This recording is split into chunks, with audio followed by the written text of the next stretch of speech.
All right, folks, welcome to the Fly Racing Offroad.com GNCC Post-Race Show, coming to you from the Ironman GNCC. Keeping it alive here, we got a special guest with us, Indiana's own Chris Bach. Unfortunately, wasn't racing because he's still recovering from his knee surgery. But Chris, you came out as a spectator. How was it? It was amazing. I love spectating. I do wish I could be riding, but, the racing was great today. And to be a spectator of this event, I can't really complain.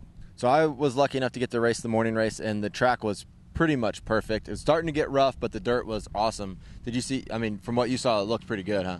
Yeah, I took a quick walk this morning also, and it looked really tacky.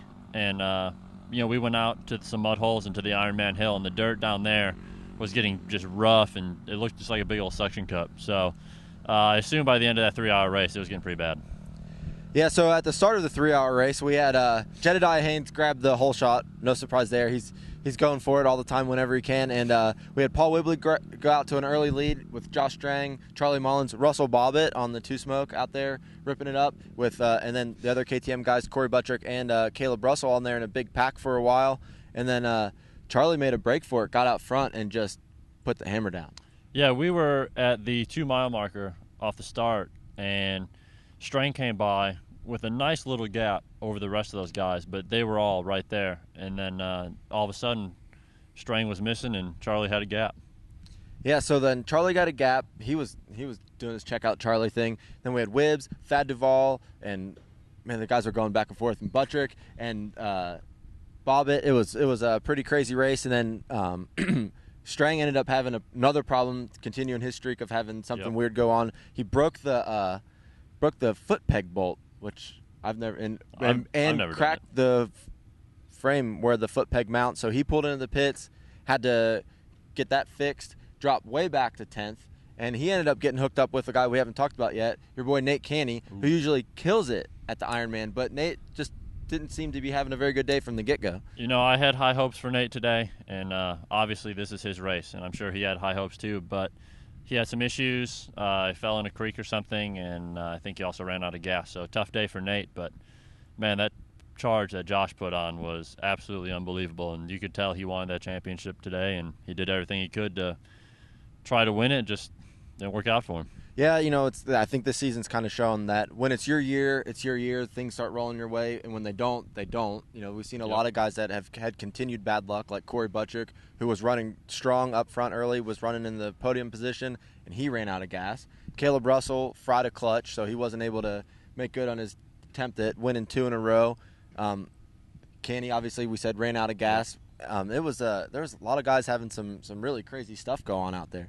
Yeah, but when all that was going on, I thought Charlie was just going to check out and leave, and Wibbs just started gaining, and we got pretty close there for a minute. Yeah, that's one thing. You can never count out Paul Whibley because the dude is not going to give up, and he kept putting the hammer down and inching in. I think I heard over the radio a couple times that Charlie had stalled his bike out a couple times, and that allowed Paul to get a little bit closer, but Charlie would pull out a little bit. Then it was like a cat and mouse kind of thing, and we got within 10 seconds there, and then I guess what ended up being the final straw, Paul went for a pass on Charlie, went inside, came in a little hot, hit a tree, got hung up, and that's what I heard over the radio what happened. And then he was never really able to get back in a range where you thought maybe he could make a pass there in the last lap and a half or so. I don't know what it is with Paul, but I think he needs to stay away from the trees at Loretta's for sure. He's the Axeman nickname is taken a little bit too literally. We believe him. We believe you, Paul, that you used to chop down trees in New Zealand. You don't need to try and do it for us at the GNCCs. So Thad ended up running pretty much a lonely third. It kind of got gapped out there a little bit. Paul in second, then third. Then it was about 50 seconds, 45 seconds, and that gap kept floating back and forth between Thad and Strang. He was making a run there, but wasn't able. He said I think he had a creek dump on the last lap, which kind of bumped him back. And then we had Jimmy Jarrett putting in a solid ride. It's been a while since we've seen Jimmy put a good ride like that, so that was good to see Jimmy in the round out the top 5. It was, I tell you what, man, for the race to watching the last race in Ohio and this one, it was such a big difference. And you could really tell Charlie wanted it bad, and Josh wanted it bad, and even Paul was up there getting in the mix, and Thad was, riding like he wanted to go for a win also. So these guys were battling hard, and man, what a great day to race, great dirt, tons of spectators. It's great. Yeah, it's awesome, because for Charlie, once he knew that Strang was so far back, he really could have just packed it in. Whibley gets close, let him by. Who cares? But it's not his deal, and I'm impressed with it because, we're wondering how he would be able to handle the pressure. He had a bad race in the last race of the National Enduros when the championship was on the line.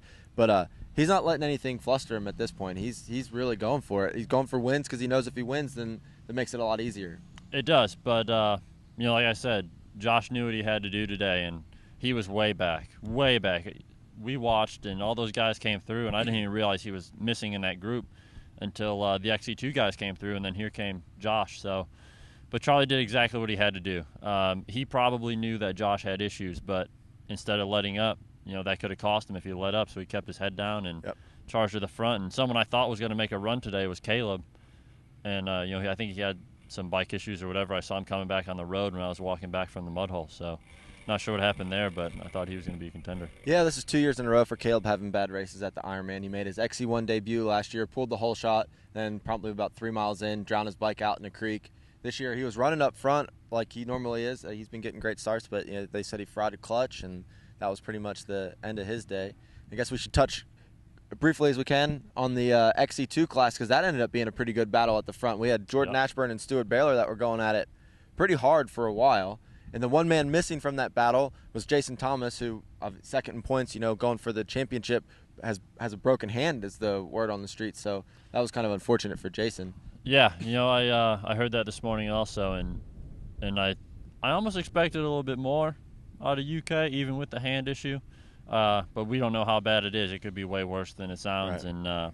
And it's not easy to ride with broken bones, that's for sure. But Ashburn and Baylor were going at it up front for a long time. And it looked like Ashburn had Baylor covered until the end. Yeah, he had a pretty big lead there, and Stewart just kept inching in. We saw him back here in the field section behind it, just going at it, man. It's like inside, outside through all the turns, just freaking wide open. And even just right into the finish, like about a half a mile before the finish, they were still dicing it, but I'm not sure what happened that last half mile, but Stewart was able to pull a little bit of a lead on him. And then I guess the other story, Andrew DeLong making his Husqvarna debut, filling in for Morgan Moss, and those two guys ended up having a pretty good battle for a lot of the day with third and fourth, which was kind of interesting storyline there. Yeah, and I think DeLong even said that he was maybe struggling a little bit with some bike setup issues. I'm sure he hasn't had hardly any time to test that bike, and to come out with a podium and not even be completely happy, the kid might have a bright future there. Yeah, it's pretty cool for him. So he went from a KTM to a Husky, but not only that, he went from a two-stroke to a 250F. So that's a lot of changes to have happen in just a short amount of time. Yeah, I mean, he might have only had a couple weeks on the bike, so for him to be up front like that, he was back a little bit, but you can't complain with third, first race on the new bike, and I think he'll be up front. Yeah, and so then we had Rory Mead end up getting by Morgan Moss there near the end of the race. He took fourth. Morgan took fifth. Another good ride for Morgan on the Yamaha. He still says he's still figuring some things out. Got the suspension working a little bit better. I think he ran full on stock stuff at the last race, which is, I don't know how you do that. So he's got the suspension dialed, and I think he's had a rough year where he hasn't really been putting in a lot of 3-hour races. So you know better than I do, but I'm assuming if you haven't done a lot of 3-hour racing, you get something and you're working good. That third hour's got to be hard. It is. I mean, even if you do local races that are 2 hours every single weekend, right, and you can go strong 2 hours, you get done with 2 hours, you think you go to a GNCC in that last hour, you'll just cruise through, and that's not the case. The track is just way too rough, and I talked to Mo after the race, and he was happy with his ride early on, and just, he showed the frustration when he talked that he wasn't happy how he faded, and he said he had the same issue in Ohio. So he's got a couple weeks now, I think, and maybe he can figure something out for that doubleheader at Loretta's. Yeah, it's good to see that Morgan's having some success, and that DeLong, who took the ride that Morgan left, is having some success too. He's a good kid and getting some support. So all in all, awesome weekend at Ironman.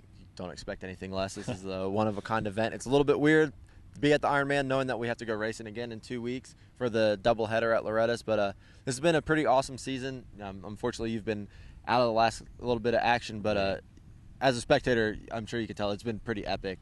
I'll tell you what. It does suck that I'm racing, but the way these guys are battling for this championship, it's great to watch from the sidelines, and I don't get to watch many races, so I'm glad they're not just runaways and boring for us to watch. So that's cool, and, man, I can't wait till Loretta's and see who takes it. Yeah, I can't wait either, and we'll be down there, and I guess we're going to do a double header of post-race shows since we're going to have Friday and Sunday racing, so stay tuned for that. In the meantime, just keep checking out the site, looking for all the good stuff. We'll have photo galleries, stopwatch, and race reports and video reports and all stuff. Chris, thanks for joining us. Wasn't so bad, was it? No, it was good. Maybe we can do more in the future. I hope so. Well, hopefully, maybe you can do it after you get done racing.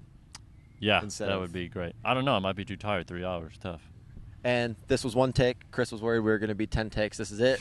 So if we made any mistakes, we just kept on pushing right through them, and that's, right. That's how we do it. So that's it. Thanks for watching, and we'll see you in a couple weeks.